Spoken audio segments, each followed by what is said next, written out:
channel. On today's video is all about compressors, and on this video I will show you guys my top 5 compressors that I use often on my mixes.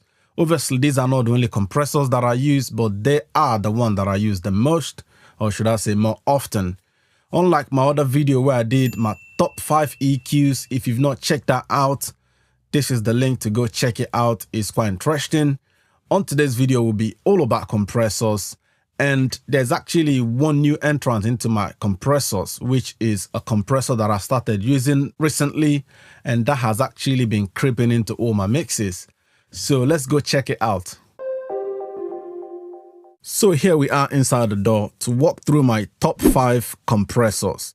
Remember, this is in no particular order, but this plugin, All Comp by Mixing Night Audio, is actually the plugin I talked about earlier that has been creeping more into my mixes. This has got 4 or 5 flavors. You have the vocals, low end, punch, smooth, heat, which heat is more for saturation, distortion kind of a sound, and it's really good for certain elements. Bonus thing also here is you have cut, which is low and high, which is more of a high pass, low pass. You have levitate, which is more for tilt. Mash, you have awaken, which you can add like, shimmer, high air, or the present. To me, this is almost like the Fresh Air by Slate Digital. Then you have this oxidate, which is a reverb. Come on guys, it can't get any better. So you have 5 flavors as well. So this is the number 1 on the list. So the second one on the list is FG2A by Slate Digital.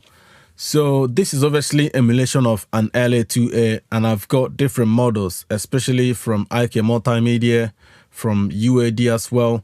But this one, I just like how smooth it sounds for vocals. So I don't know what it is, but when I use this one for vocal, I just feel, a sense of, analog vibe. But the UAD one is also very good, but I tend to use that one for, a sound that I want to add a little bit of brightness to. Or the IK Multimedia one also is mostly for when I want more of weight to a sound, because they just sound different, but I prefer the sound of this one. So this is the one that I use most often. This is the second on my list, FG2A, which is obviously an LA2A, no bells and whistles. Just crank this till you get enough peak reduction, and then add the makeup gain to compensate. And if you want to use it in parallel, you can actually blend this in. You have option to use limit instead of compress, but I mostly use it on compression mode and not on limiter mode. So this is it in a nutshell.